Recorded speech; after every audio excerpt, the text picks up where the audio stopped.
In the last few years, I've learned more about the varieties of desire that can't be compartmentalized, that can't be defined as either gay or straight.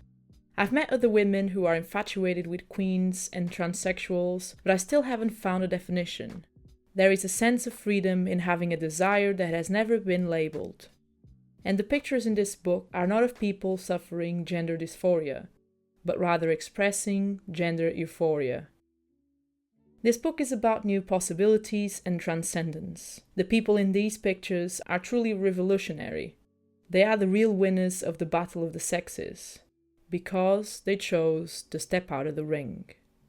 Welcome back to another video, and today we've got another installment of our series books. We're going to be talking about this book right here, The Other Side, which is a book by photographer Nan Goldin. And before this video continues, I'd like to give everyone a fair warning that this video will touch subjects or themes related with identity and gender, and so I'd like to ask everyone to keep an open mind and above all an open heart. And besides learning about photography and discovering what this book has to teach us, also stay until the end so that you can also learn how you can still today help support these causes in these communities. So without further ado, let's jump into the video and discover The Other Side by Nan Goldin.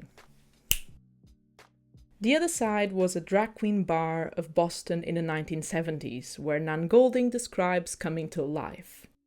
I was 18 and felt like I was a queen too. Completely devoted to my friends, they became my whole world. Part of my worship of them involved photographing them. I wanted to pay homage, to show them how beautiful they were. I never saw them as men dressing as women, but as something different, a third gender that made more sense than either of the two together.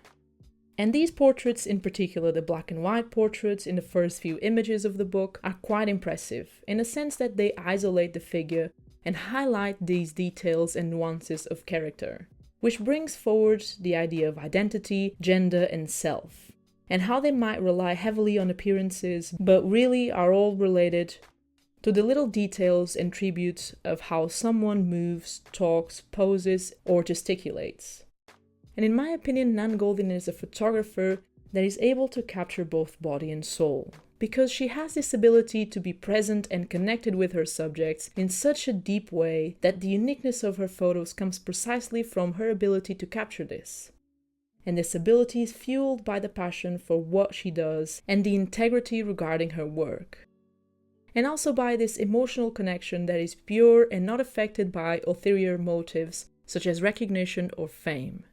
And so looking at these photos, we see a moment in time that is almost suspended, or at least has some sort of timelessness associated with them, especially the black and white portraits, because there is this comparison we can almost draw with poetry, in the sense that Nan Goldin says that she wanted to pay homage, and to really just immortalize her subjects. And in the same sense, poetry functions the same way, as it isolates a moment in time and describes all these feelings, all these gestures, these details, and words, so much like all the little details in these pictures, like contrast, like how the person looks at us or whatever they are holding. And all these little details function as much as like words would describe a moment in time, would quantify, qualify, and at the end of the day embellish that moment. And so what I think Nan Goldin does, which is quite incredible with her photography, is to precisely, due to her true passion and to her true connection with her subjects, to embellish that moment in a way that it's almost suspended in time. Nan Goldin wrote, "This book is a record of the courage of the people who transformed that landscape to allow trans people the freedom of now." And this is a very important statement with an extremely important expression, the freedom of now, and what this means. This book is partially a document but mostly an ode, and it casts a light on two territories, the private and the public. And when it comes to image and self-expression, what is private and what is public can easily be split. And the expression suits the occasion. What happens in Vegas stays in Vegas. However, these photos show us that in a gentrified world, where definitions and concepts are usually misused and misrepresented, some had the necessary courage to intertwine these two images. public and private. And Nan Goldin with her photography celebrated that. And more than that, she created a document that will hopefully inspire us all, in a way, cliché or not, to be ourselves. Whatever that means to us, and whatever that means, creatively speaking or not. And so yes, sometimes what happens in Vegas doesn't necessarily have to stay in Vegas. The other side is divided into different sections that complement each other and that bring forward the idea of photography being a tribute to the memory and being human. The first part of this book concentrates on the 70s Boston scene. However, the second part is titled Greer, which ranges from 1981 to 1996 and revolves around one of Nan's friends, named Greer, and documents moments of her life, her wedding, and herself over the years. The beauty parade, captured between 1990 and 1992, includes some of the book's most popular images of Misty and Jimmy Paulette in a taxi in New York, and also has other images of the queens preparing for the parade and the shows they work on. On the third installment, which includes photos taken by Nan Goldin during her stay in Thailand, she documents the explosion of the drag queen scene in the early 1990s. And this particular section is definitely one of my favorites of the book due to how organic and genuine these photos are. Their vivid colors and expressions which trick my mind into thinking that sometimes it's like I'm watching a movie by Wong Kar-wai.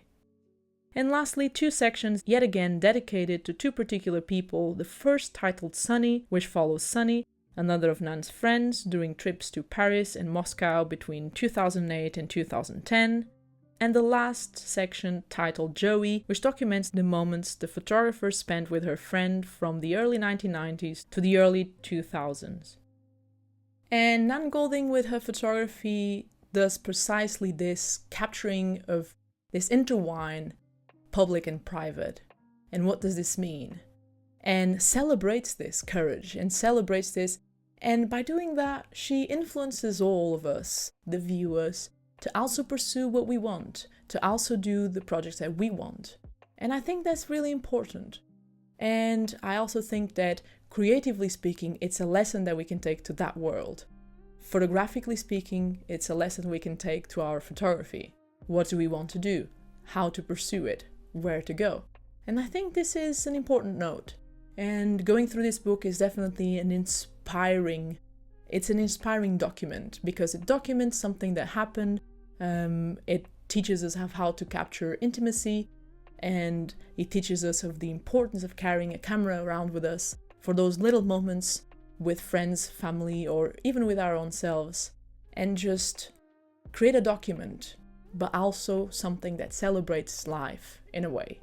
And I think that's a great message to finish this video with. And so I'd also like to urge you to please have a look in the description. I'll be leaving links to charities, organizations for people that are struggling with identity, with gender, and for you to also help supporting these communities if you can. I really would appreciate that, and I think everybody would in a little bit, and it doesn't really cost anything because sometimes it's a little bit to you, but it can mean a lot to somebody else. And as cliche as this may sound, it is in fact true. And yeah, I guess that it's been all for today. I hope you enjoyed this video. I hope you stick around for more episodes of books, where I plan to tackle more real problems, if that makes sense, and going and showing how photography can be so important in our world, not just as an art form, but also as something that can document reality, something that can have a vital role, socially speaking, economically speaking, politically speaking. And I think it's good to explore these different sides of photography in a different environment. This is not usually my set, but I'd like to keep on constructing this little bit of this corner for our series books. And so if you have any books that you'd like me to go through, please go ahead, write in the comments or message me. My links will be down below as well, where you can reach out. And yeah, I guess it's been all for today, and I'll see you around for another video very soon. So stay safe, keep shooting film. Peace.